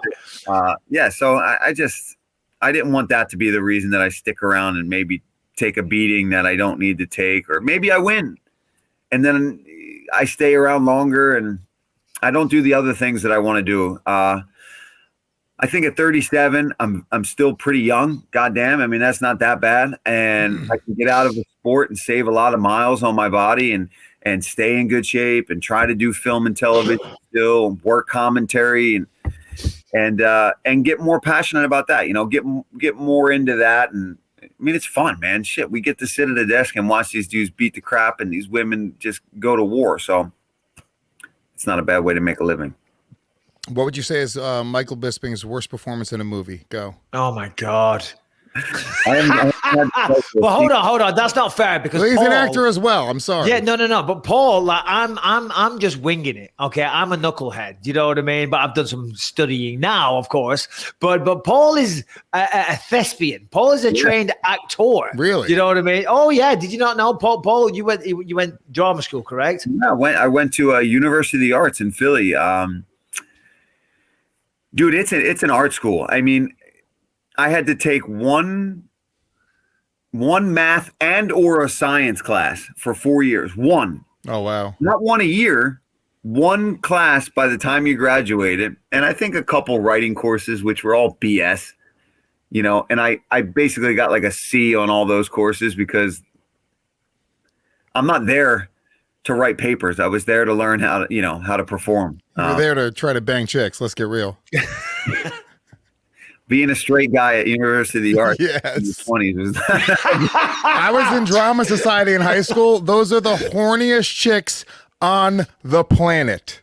Fact. He's laughing. Fact. Paul knows what I'm talking about. Oh shit. Fun. I mean, and plus, you know, you're learning. We're in movement class, right? So we would be in movement class on these wooden floors in these studios. So I'm taking, these are college credits I'm getting. And our teacher, shout out to Janice Orlandi, who was one of my craziest movement teachers in college. She was the best. And she would have us walking around like, be an alley cat. You're an alley cat. You know, and she sits in and we're all rolling around.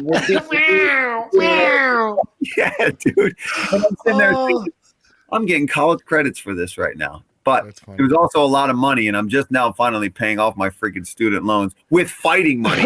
So, well, Lewis, I'll let you into a little insight here. They obviously paid off all that rolling around on the floor being an alley cat because I don't know, a few months ago, my agent calls me up, says, Mike, got an audition for you. In fact, this one's a slam dunk for you. I tried to get you the part. I said, Mike's not auditioning for this because it was a part of an MMA fighter that was from fucking England, right? And he's like talking to the people at HBO saying, there's only one English MMA fighter that can act, okay? So just make the offer. And they wanted, no. So I had to do an audition. And then everybody's like, okay, tape's great, blah, blah, blah.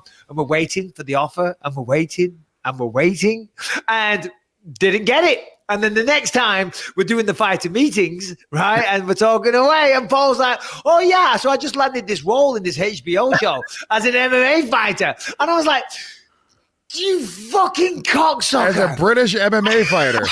No, hold on. I told Mike about this too. So I get the call from Brian Butler, my MMA manager, who just gets a call from this casting agency. Caitlin Olsen, who's in the show Hacks, which is what we're talking about, which is now out on HBO Max, which if you guys haven't seen it, it is fucking hilarious. I got to check it out. The lead woman in it, and Caitlin, and just the whole entire cast. One of my best friends and a guy that I went to college with, Carl Clemens Hopkins, is actually one of the lead guys in it too. So it ended up being really awesome for me to go and work on it. But I get the call and he's like, yeah, dude, you can do this, but you got to do a British accent. And I was like, bro, I haven't done accents in a long time. I was not the best at them when I was in college. We studied all that kind of stuff. I wasn't really good at it. I was particularly not good at doing an English accent.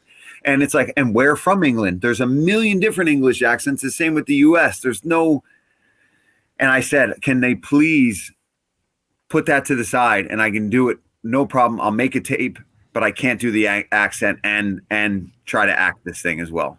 And they were like, no problem. He's not from England anymore. And they rewrote it. That's how good Paul Felder's tape was. They didn't rewrite it. There's no mention of it being from England. He just happened to have an accent. In my defense, and this is what I like to think, Paul, this is why you won. This is why you beat me, okay? Is that this scar, I had literally just had the surgery. So, like, that's what my ego, that's the only way I can process this, okay? The character, because I thought in my mind, I'm doing it, I'm supposed to be a mixed martial artist. I've got a big slash here. I've still got stitches galore. I'm like, oh, it just adds to the character of me being a badass. But for me, now, of course, they didn't want someone that was just in surgery. That's all it is. No, it says right here in the character description, has huge scar on neck. Well, they told Paul he didn't need a scar. When I got there, so I booked the job, right? I'm super stoked. I fly out to Vegas because I'm not sure when I'm filming. I was supposed to call the fight, remember? And then I had to leave to LA. Bisping's watching it furious. Well, I get there. I'm like, yeah, good luck, dickhead. they put break the leg. Like literally. They put the makeup on me and I'm like, oh, all right, well, I've got all these scars. This shouldn't be an issue. They take these scars and they put this stuff in them to make them even pop more. So my scars are all sticking out.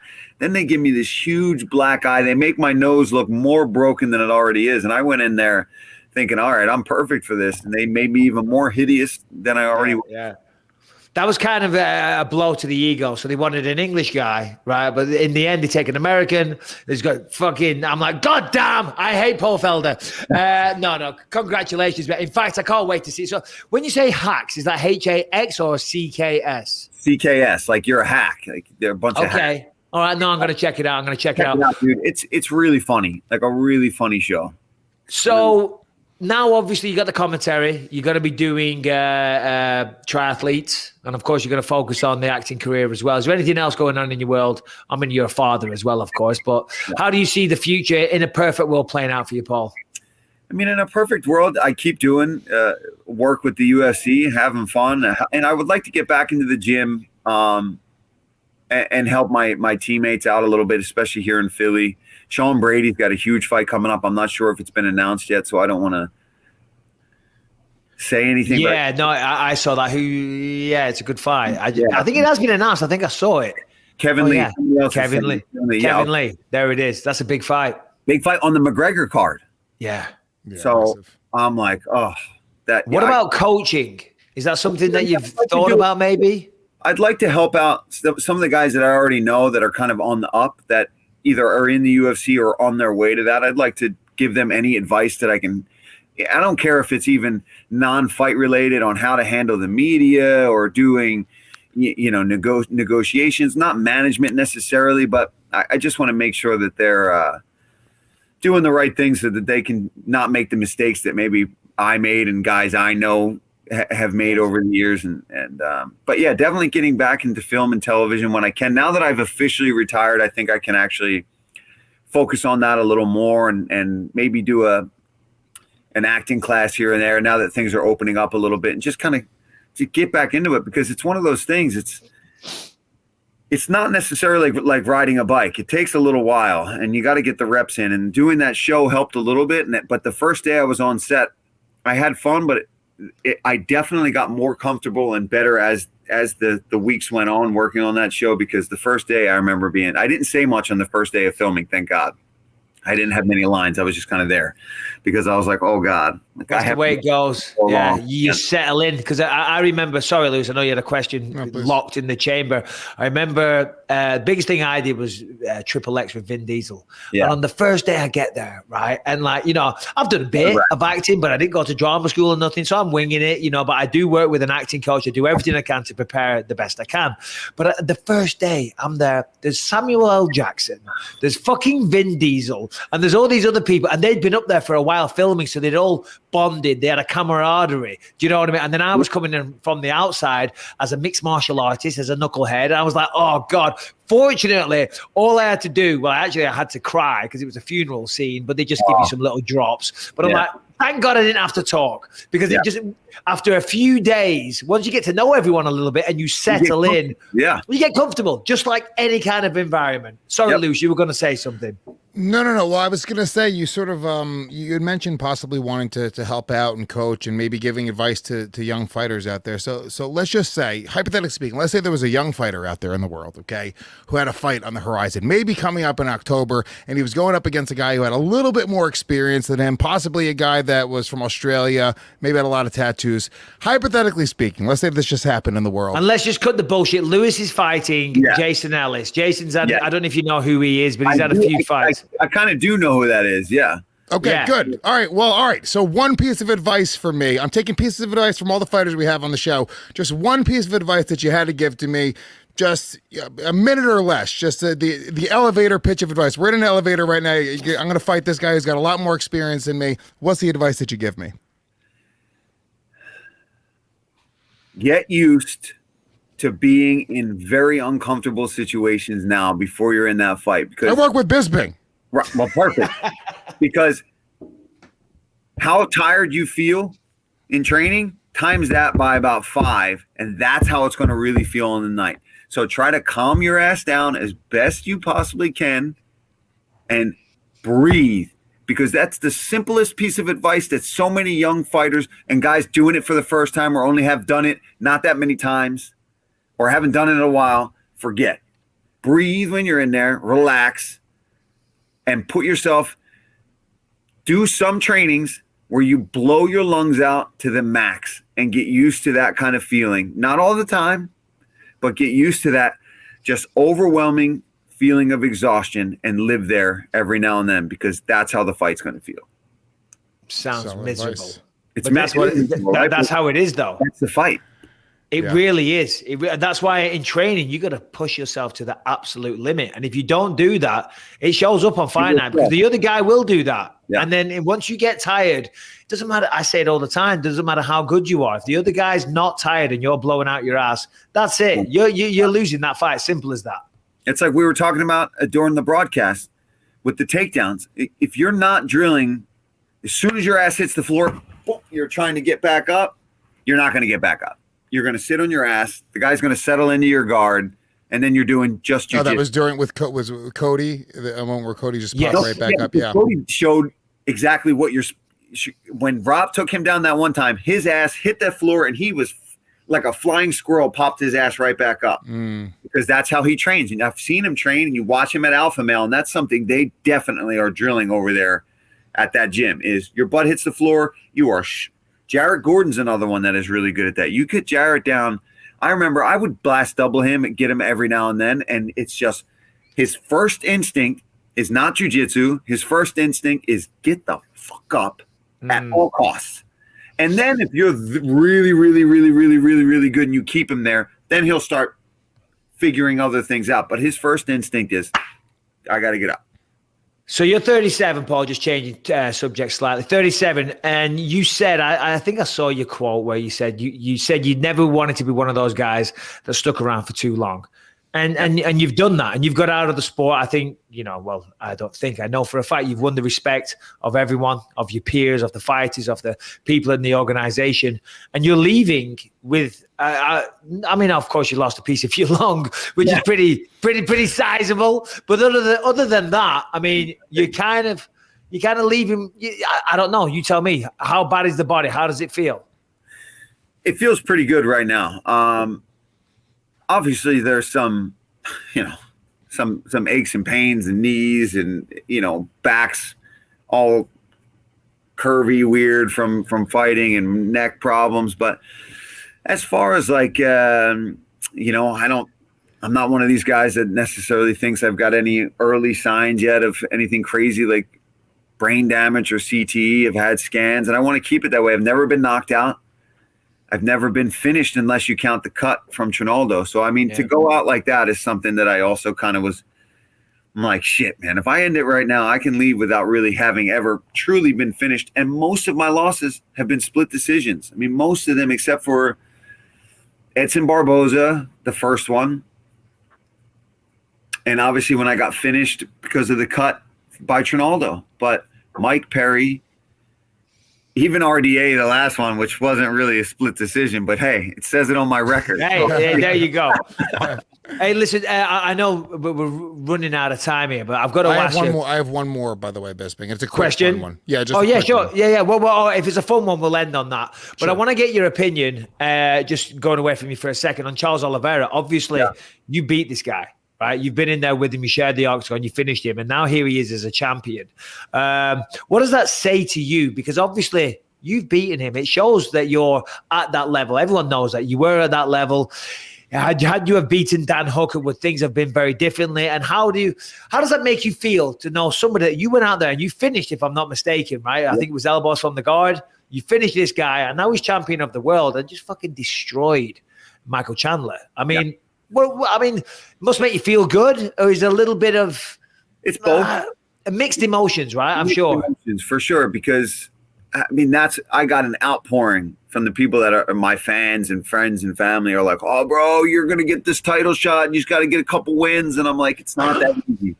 First of all, Charles has got to stay the champion by the time I get there, right? Which is possible for sure, but I got to beat at least 2 or 3 guys, at least I would think, to get myself in there. I mean, I'm number 9. I was number 9 when I retired. So, I mean, let's say 2 solid wins. But I got to be able to convince guys in the top 10 to fight me, which was getting hard to do. Islam was behind me. But beating Islam definitely would have catapulted me towards that shot. But I do believe he's a different beast, because I remember thinking that watching that fight, the thing that was going to tell me if he was capable of being a champion or not was if he faced adversity and he overcame it. Because when I fought him, I physically felt him wilt in that fight. I hit him with a few good elbows before I finished him, and I just felt him start to kind of just not want to fight anymore. And I saw it in a bunch of his other fights leading up to that. And I knew if I could just break him, that was it. And I thought Mike Chandler broke him. I was like, oh, here we go. He's done. So when he came out in that second round and fought through all that, I was like, he's learned. He's a different guy now. I'm not saying that I couldn't go and do it again, but it would be significantly harder, because now he's got that confidence. Now he's the champion. He's overcome being almost knocked out in his first title fight. So I'm just glad to have that, to be the last guy to have knocked him out. Feels good. To leave off the 5-day notice fight, the Hooker fight. I got 2 main events. I always wanted to be a main event in the UFC. I got 2 of them. I got 2 of them that were really good. So I'm okay with that. I never fought for the belt, but not everybody does. Not everybody gets to be a commentator, and I get to be that. So I look at it that way. You know, I did enough to get into that seat with you guys. I'm sitting next to champions. Sitting next to Brendan and John Gooden. So, you know. I apologize, Lucy. I know you got that question, but you're right. In many ways, Paul, that is winning a world championship in itself, because and I think you're a little different, but it still applies. As fighters, you know, I mean, a lot of people or a lot of fighters, they go out there, they have this career, they dedicate their entire life to it, they put everything on the back burner, and it's all about the fighting. It's all about the struggle and trying to rise up. But then a lot of the time when it's done, it's over. You know what I mean? And unless you've made fucking tons of money that you can stack away, what are you going to do? And it always scared me seeing fighters with no money, they're broke, and they're scraping a living in 20 years' time. Do you know what I mean? When all that fight money's gone and being a fighter doesn't help them anymore, but they got no education or no skills for anything else.